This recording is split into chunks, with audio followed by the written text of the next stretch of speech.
Hi hello ವೀಕ್ಷಕರೇ, Usha's kitchen ಲಾಗ್ಗೆ ಸ್ವಾಗತ. ನಾವು ಈ ದಿನ ಮೊಸರು ಅವಲಕ್ಕಿ ಅಂತ ಮಾಡಿ ತೋರಿಸ್ತಾ ಇದ್ದೀವಿ. ಇದು ದೇಹಕ್ಕೆ ತಂಪು ಮತ್ತು ಆರೋಗ್ಯಕ್ಕೆ ಒಳ್ಳೆಯದು. ಬೇಸಿಗೆಯಲ್ಲಿ ನಾವು ಇದೇ ಥರನೇ ತಂಪಾಗಿರುವಂಥ ಪದಾರ್ಥಗಳನ್ನ ಮಾಡಿಕೊಂಡು ತಿನ್ನಬೇಕು, ಚೆನ್ನಾಗಿರುತ್ತೆ. ಈಗ ದಪ್ಪ ಅವಲಕ್ಕಿ ತಗೊಂಡಿದ್ದೀನಿ, ಅದನ್ನು ಯಾವ ರೀತಿ ಮಾಡೋದು ಅಂತಂತ ತೋರಿಸ್ಕೊಡ್ತಾ ಇದ್ದೀನಿ. ಮತ್ತು ಕೊತ್ತಂಬರಿ ಸೊಪ್ಪು, ಒಣ ದ್ರಾಕ್ಷಿ, ಸ್ವಲ್ಪ ಹಸಿ ಶುಂಠಿನ ತುರ್ಕೊಂಡಿದ್ದೀನಿ, ಮತ್ತು ತೆಂಗಿನಕಾಯಿ ತುರಿ ಸ್ವಲ್ಪ ತಗೊಂಡಿದ್ದೀನಿ, ಒಂದು ಅರ್ಧ ಸ್ಪೂನಷ್ಟು ಸಕ್ಕರೆ, ಮತ್ತು ಒಗ್ಗರಣೆಗೆ ಕರಿಬೇವಿನ ಸೊಪ್ಪು, ಸಾಸಿವೆ ಮತ್ತು ಬ್ಯಾಡಗಿ ಮೆಣಸಿನ್ಕಾಯಿ ಒಂದೆರಡು ತಗೊಂಡಿದ್ದೀನಿ. ಸ್ವಲ್ಪ ಒಗ್ಗರಣೆಗೆ ಹಿಂಗೆ ಹಾಕ್ಕೊಳ್ಳಿ, ಆರೋಗ್ಯಕ್ಕೆ ಒಳ್ಳೆಯದು. ಒಂದೆರಡು ಹಸಿ ಮೆಣಸಿನ್ಕಾಯಿನ ಸಣ್ಣದಾಗಿ ಕಟ್ ಮಾಡಿಬಿಟ್ಟು ಒಗ್ಗರಣೆಗೆ ಹಾಕ್ಕೊಳ್ಳಿ.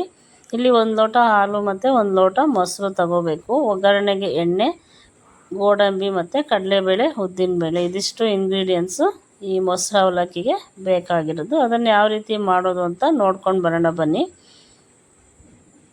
ಇವಾಗ ಅವಲಕ್ಕಿನ ಚೆನ್ನಾಗಿ ಒಂದು 2-3 ಸಲ ತೊಳೆದ್ಬಿಟ್ಟು ಅದನ್ನು ಮುಳುಗೋವಷ್ಟು ಸ್ವಲ್ಪ ನೀರು ಹಾಕಿ ಅದು ನೆನೆಯೋದಕ್ಕೆ ಬಿಡಿ.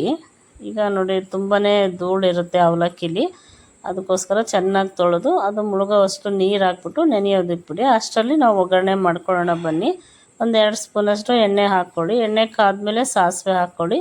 ಸಾಸಿವೆ ಎಲ್ಲ ಸಿಡಿದ್ಮೇಲೆ ಕಡಲೆಬೇಳೆ, ಉದ್ದಿನಬೇಳೆ, ಹಸಿಮೆಣಸಿನ್ಕಾಯಿ ಮತ್ತು ಗೋಡಂಬಿನ ಹಾಕ್ಕೊಳ್ಳಿ. ಗೋಡಂಬಿ ಹಾಕೋದ್ರಿಂದ ನಾವು ತಿನ್ನಬೇಕಾದ್ರೆ ಮಧ್ಯೆ ಮಧ್ಯೆ ಗೋಡಂಬಿ ಸಿಕ್ಕಾಗ ಒಳ್ಳೆ ಟೇಸ್ಟ್ ಕೊಡುತ್ತೆ. ಅದಕ್ಕೋಸ್ಕರ ಗೋಡಂಬಿ ಹಾಕಿದ್ರೆ ತುಂಬಾ ಟೇಸ್ಟಿ ಆಗಿರುತ್ತೆ ಮೊಸರು ಅವಲಕ್ಕಿಗೆ.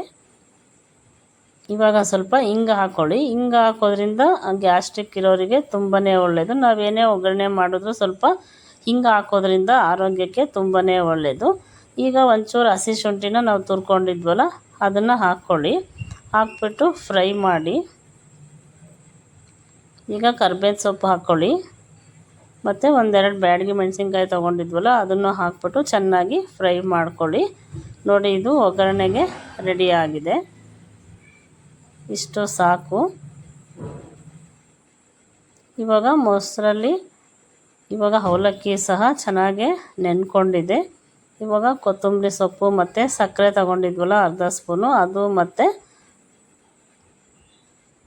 ದ್ರಾಕ್ಷಿನ, ಒಣ ದ್ರಾಕ್ಷಿ ಮತ್ತು ಸ್ವಲ್ಪ ಕಾಯಿ ತುರಿ, ಇದಿಷ್ಟನ್ನು ಹಾಕ್ಬಿಟ್ಟು ಚೆನ್ನಾಗಿ ಮಿಕ್ಸ್ ಮಾಡ್ಕೊಳ್ಳಿ.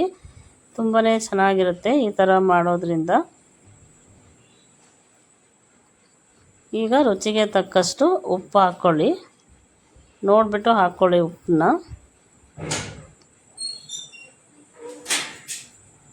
ಇವಾಗ ಒಂದು ಲೋಟ ಹಾಲು ಮತ್ತು ಒಂದು ಲೋಟ ಮೊಸರು ಹಾಕ್ಬಿಟ್ಟು ತೆಳ್ಳಗೆ ಕಲಿಸ್ಕೋಬೇಕು. ಇದನ್ನು ನಾವು ಎಷ್ಟು ತೆಳ್ಳಗೆ ಮಾಡ್ಕೊತೀವೋ ಅಷ್ಟು ಚೆನ್ನಾಗಿರುತ್ತೆ. ಯಾಕೆಂದರೆ ಅವಲಕ್ಕಿ ನೆಂದರೆ ಅದು ಗಟ್ಟಿ ಆಗಿಬಿಡುತ್ತೆ. ಅದಕ್ಕೋಸ್ಕರ ಕ್ವಾಂಟಿಟಿ ಸ್ವಲ್ಪ ಹಾಲು ಮೊಸರು ಸ್ವಲ್ಪ ಜಾಸ್ತಿ ತೆಳ್ಳಗೆ ಇರೋ ಹಂಗೆ ನಾವು ಕಲಿಸ್ಕೋಬೇಕು.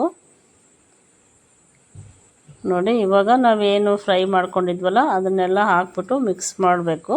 ಅದಕ್ಕಿಂತ ಮುಂಚೆ ಯಾರೆಲ್ಲ ಹೊಸಬ್ರಾಗಿದ್ದರೆ ನಮ್ಮ ಚಾನೆಲ್ನ ಸಬ್ಸ್ಕ್ರೈಬ್ ಮಾಡ್ಕೊಳ್ಳಿ. ಪ್ಲೀಸ್ ಲೈಕ್ ಮಾಡಿ ಮತ್ತು ನಿಮ್ಮ ಫ್ರೆಂಡ್ಸ್ಗಳಿಗೆಲ್ಲ ಶೇರ್ ಮಾಡಿ. ಹೇಗಿತ್ತು ಅಂತ ಕಮೆಂಟ್ ಬಾಕ್ಸಲ್ಲಿ ತಿಳಿಸಿ. ನೋಡಿ, ಇದೆಲ್ಲ ಹಾಕಿ ಚೆನ್ನಾಗಿ ಮಿಕ್ಸ್ ಮಾಡ್ಕೊಳ್ಳಿ. ಆದಷ್ಟು ಸ್ವಲ್ಪ ತೆಳ್ಳಗೆ ಮಾಡ್ಕೋಬೇಕು. ನೋಡಿದ್ರೆ ಎಷ್ಟು ಚೆನ್ನಾಗಿರೋ ಅವಲಕ್ಕಿ ಮೊಸರನ್ನ ರೆಡಿಯಾಗಿದೆ. ನೋಡಿದ ತಕ್ಷಣ ಒಂದು ಲೈಕ್ ಕೊಡಿ, ಫ್ರೆಂಡ್ಸ್ಗಳಿಗೆಲ್ಲ ಶೇರ್ ಮಾಡಿ. Thank you for watching this video.